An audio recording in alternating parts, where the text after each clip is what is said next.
बच्चों, हम लोग एनर्जी की दुनिया में रहते हैं और एनर्जी में भी एक खास एनर्जी एसोसिएटेड विद चार्जेस होती है जिसे हम बोलते हैं इलेक्ट्रोस्टैटिक पोटेंशियल एनर्जी। और ये potential energy per unit charge को खास नाम दिया गया है इलेक्ट्रोस्टैटिक पोटेंशियल। फिर एक डिवाइस होती है छोटी सी, आपने देखा हो लैपटॉप के चार्जर में एक छोटा सा सिलेंडर होता है, या फिर फैन की बॉडी में एक सिलेंड्रिकल ऑब्जेक्ट आपने देखी होगी जिसे हम बोलते हैं कैपेसिटर। ये capacitor electrostatic potential energy store कर सकता है अपने अंदर। आखिर फैन में या लैपटॉप के चार्जर में इसका क्या काम है, अगर ये आप समझना चाहते हैं तो आपको क्लास 12th का ये इंपॉर्टेंट चैप्टर जिसका नाम है इलेक्ट्रोस्टैटिक पोटेंशियल एंड कैपेसिटेंस, ये ढंग से पढ़ना पड़ेगा, समझना पड़ेगा। आइए सबसे पहले जान लेते हैं इस चैप्टर के इंपॉर्टेंट टॉपिक्स क्या हैं। बच्चों, first important topic of the chapter is electrostatic potential, जिसमें सबसे पहले आपको इलेक्ट्रिक पोटेंशियल की डेफिनेशन एंड फिजिकल सिग्निफिकेंस मालूम होना इंपॉर्टेंट है। Then next work calculation using potential आपको आना चाहिए। देन आपको potential due to point charge मालूम होना चाहिए, इसका फॉर्मूला आना चाहिए। देन आपको potential due to system of point charges using superposition calculate करना आना चाहिए। इसमें खास तौर पर यदि पॉइंट चार्जेस किसी रेगुलर पॉलीगन के वर्टिसेस पर हैं या फिर क्यूब के वर्टिसेस पर हैं। पर जो second important topic is potential due to continuous charge distributions या फिर चार्ज्ड ऑब्जेक्ट्स, जिसमें सबसे पहले relation between field and potential जानना इंपॉर्टेंट हो जाता है। Then secondly two methods to calculate potential आपको आने चाहिए, जिसमें पहला मेथड होता है एलिमेंट मेथड और दूसरा मेथड होता है फील्ड इंटीग्रेशन मेथड। देन बच्चों, थर्डली आपको potential due to different standard objects मालूम होने चाहिए, जिसमें rod, arc, ring, disc, hemisphere, spheres, जिसमें hollow sphere, solid sphere, non uniform sphere काफ़ी इंपॉर्टेंट हो जाते हैं। देन बच्चों, आपको potential difference in fields of these objects मालूम होना चाहिए, जिसमें पहली ऑब्जेक्ट है इनफाइनाइट लाइन चार्ज और दूसरी है इनफाइनाइट हॉलो सिलेंडर और तीसरी है इनफाइनाइट सॉलिड सिलेंडर। बच्चों, ये काफ़ी इंपॉर्टेंट है।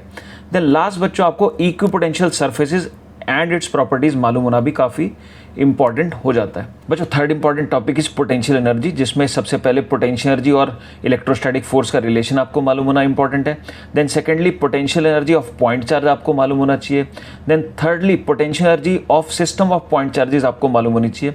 और fourth electrostatic potential energy of hollow sphere, solid sphere, जिन्हें हम सेल्फ एनर्जीज भी बोलते हैं, ये भी मालूम होना इंपॉर्टेंट हो जाता है। उसके बाद बच्चों, कॉन्सेंट्रिक स्फीयर्स की सिस्टम की पोटेंशियल एनर्जी भी आपको निकालनी आनी चाहिए। एंड देन आपको electric dipole in uniform field की पोटेंशियल एनर्जी का एक्सप्रेशन भी मालूम होना इंपॉर्टेंट है। बच्चों, लास्ट आपको कोई भी सिस्टम को रिकॉन्फ़िगर करने में जो वर्क करना पड़ता है वो पोटेंशियल एनर्जी की मदद से कैलकुलेट करना आना चाहिए, ये भी काफ़ी इंपॉर्टेंट हो जाता है।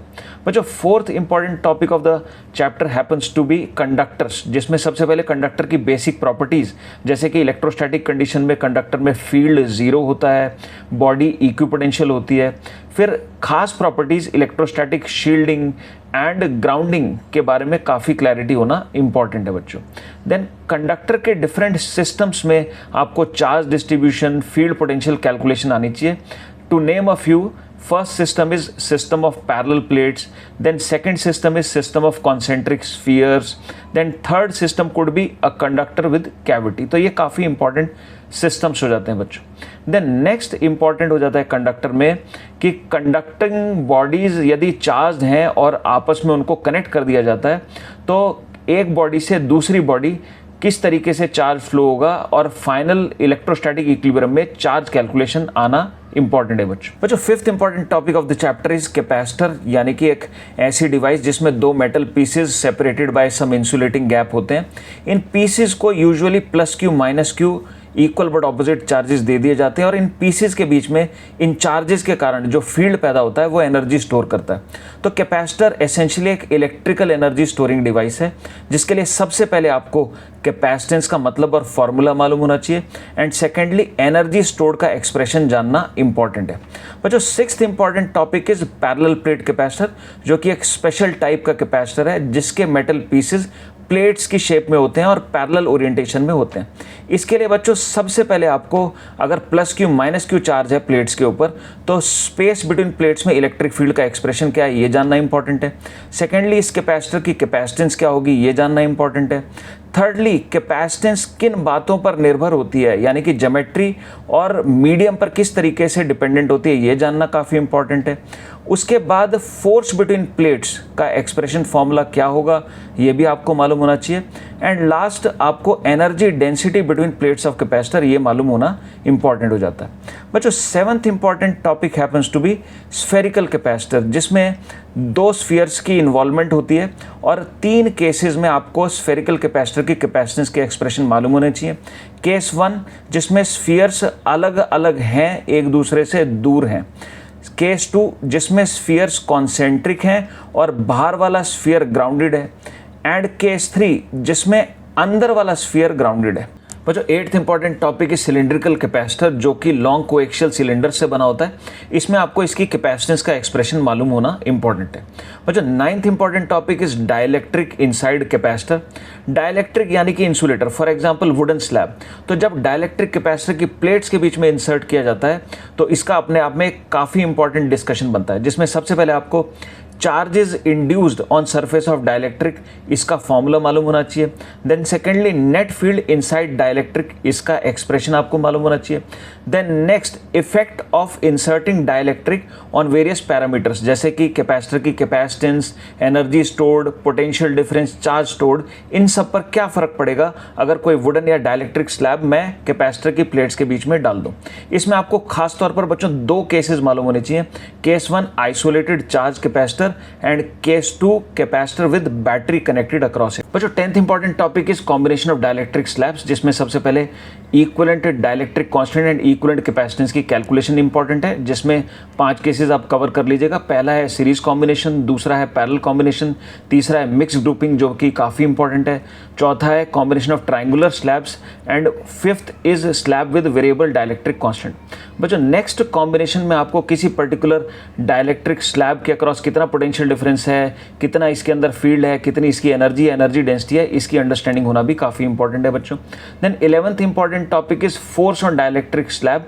जब कोई डाइलेक्ट्रिक स्लैब किसी कैपेसिटर में पार्टली इंसर्टेड होती है तो कैपेसिटर इस पर फोर्स लगाता है, जो कि 2 केसेस में आपको मालूम होना चाहिए। केस 1, अगर आइसोलेटेड कैपेसिटर है। केस 2, अगर कैपेसिटर बैटरी से कनेक्टेड है तो। बच्चों, 12th important topic is RC circuit, जिसमें रेजिस्टेंस और कैपेसिटेंस के कॉम्बिनेशन वाले सर्किट्स आपको देखने को मिलते हैं। तो इसमें सबसे पहले आपको स्टेडी स्टेट सर्किट का सॉल्यूशन मालूम होना चाहिए, यानी कि स्टेडी स्टेट में, या T=∞ भी जिसको बोलते हैं, इस पर कैपेसिटर पर क्या चार्ज होगा, डिफरेंट ब्रांचेज में क्या करंट होगा, ये आपको मालूम होना इंपॉर्टेंट है। And secondly, transient state circuit के सॉल्यूशंस आपको आने चाहिए, यानी कि जब चार्ज कैपेसिटर पर ग्रो कर रहा है तब charge as function of time क्या है, current in different branches as function of time क्या है, इनके ग्राफ्स क्या हैं, इनकी स्टडी काफ़ी इंपॉर्टेंट है। कॉम्पिटिटिव एग्जाम में बच्चों ये पॉपुलरली आ जाता है। बच्चों, नेक्स्ट हमें जानना है कि इस चैप्टर के स्कोरिंग या इजी एरियाज टॉपिक्स क्या हैं। बच्चों, पहला इजी टॉपिक है potential due to point charges and system of point charges. Then second जो इजी लगता है बच्चों को वो है potential energy calculation for point charge and system of point charges. Then third easy portion is बच्चों parallel plate capacitor, and fourth easy part is dielectric and its combinations. In fact ये जो मैं सभी इजी पोर्शंस बोल रहा हूँ, इनसे question आने की प्रोबेबिलिटी भी हाई रहती है, तो इसलिए ये एरियाज काफ़ी स्कोरिंग हो सकते हैं बच्चों। नेक्स्ट समझ लेते हैं हमें कहाँ ज़्यादा प्रैक्टिस या मेहनत करनी पड़ेगी, यानी कि difficult topics. First difficult part बच्चों है potential calculation due to continuous charge distribution. Then second difficult portion happens to be बच्चों आरसी सर्किट, खासतौर पर transient circuit and complex steady state circuit भी बच्चों को थोड़ा मुश्किल लग सकता है, तो इसकी भी आप खासी प्रैक्टिस कीजिएगा। देन थर्ड डिफ़िकल्ट पार्ट जहाँ बच्चे थोड़ा स्ट्रगल करते हैं वो है कंडक्टर। हालांकि कॉन्सेप्चुअली अगर इसको पढ़ा जाए तो इसमें कोई कैलकुलेशन ज़्यादा इन्वॉल्व नहीं होती, तो इसमें कॉन्सेप्चुअल अंडरस्टैंडिंग बनाने की आप कोशिश करेंगे, ये ध्यान रखिएगा बच्चों। फोर्थ डिफ़िकल्ट पार्ट जो है वो है सेल्फ एनर्जी की अंडरस्टैंडिंग, खासतौर पर जब कॉन्सेंट्रिक स्फीयर्स के सिस्टम होते हैं तो इस सिस्टम की पोटेंशियल एनर्जी कैलकुलेशन में बच्चों को थोड़ा सा स्ट्रगल महसूस होता है। बच्चों, नेक्स्ट समझ लेते हैं इस टॉपिक में गुड कमांड के लिए प्री रिक्विजिट्स क्या रहेंगे। तो पहला नेचुरल प्री रिक्विजिट है वर्क और एनर्जी की डीप अंडरस्टैंडिंग। दूसरी रिक्वायरमेंट है इलेक्ट्रिक चार्ज एंड फील्ड की अंडरस्टैंडिंग। फील्ड तो खास तौर पर पोटेंशियल कैलकुलेशन में इंटीग्रेशन के दौरान यूज़ होता है। पोटेंशियल को समझने के लिए फील्ड तो चाहिए, फील्ड के बिना पोटेंशियल को आप नहीं समझ पाएंगे। एंड देन थर्ड रिक्वायरमेंट है बच्चों बेसिक कैलकुलस पर अच्छी कमांड। बच्चों नेक्स्ट समझ लेते हैं ये टॉपिक कितना इंपॉर्टेंट है, यानी कि पास्ट ईयर में इसकी क्या वेटेजेस रही हैं। बच्चों जेईई मेन 2023 में सेक्शन 1 में 1 to 2 प्रॉब्लम्स, सेक्शन 2 में 0 to 1 प्रॉब्लम इस टॉपिक से देखी गई, यानी कि 4 to 8 मार्क्स की वेटेज आप बोल सकते हैं। वहीं 22-21 दोनों ही सालों में दोनों ही सेक्शंस में 0 to 1 प्रॉब्लम इस टॉपिक से देखी गई, यानी कि 4 मार्क्स की वेटेज आप बोल सकते हैं।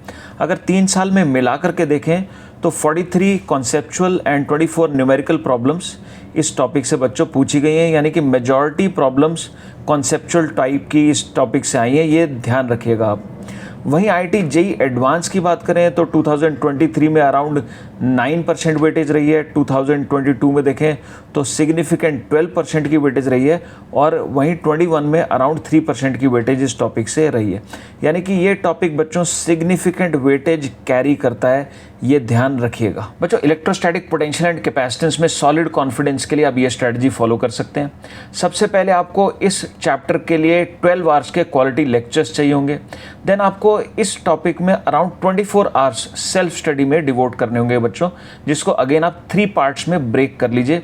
पार्ट 1 में यानी कि इनिशियल फेज में आप इस टॉपिक में 12 आवर्स डिवोट कीजिए, जिसमें रिलीजियसली अराउंड 180 क्वेश्चंस का क्वालिटी असाइनमेंट आप अटेम्प्ट कीजिए बच्चों। देन सेकेंड पार्ट में रिवीजन फेज में रिवीजन के दौरान अगेन आप 6 आवर्स इस टॉपिक को दीजिए, जिसमें एक 2 आवर्स का टेस्ट प्लान करना कंपलसरी है। Test should be comprising of easy to moderate level questions. बच्चों थर्ड पार्ट में एग्जाम्स से पहले फाइनल टच के दौरान अगेन इसको 6 आवर्स आपको डिवोट करने हैं, बट थोड़ा ब्रेक करते हुए, यानी कि इसमें आप 2 टेस्ट प्लान कीजिए जो कि 1-1 आवर ईच होने चाहिए। और ये टेस्ट दिस टाइम क्योंकि आप कमांड कर चुके होंगे टॉपिक को, टफ लेवल के होना ज़रूरी है। बच्चों अगर आप ये स्ट्रैटेजी फॉलो करते हैं तो आई एम श्योर आप इस टॉपिक में इनफ कॉन्फिडेंस एक्वायर करेंगे और कॉम्पिटिटिव एग्जाम में कोई भी प्रॉब्लम आप क्रैक कर सकते हैं। बच्चों मेरी एक बात ध्यान से समझिएगा कि ये चैप्टर इलेक्ट्रोडायनेमिक्स का फाउंडेशन चैप्टर है, और इस चैप्टर को इग्नोर करना श्योरली डिजास्ट्रस होगा।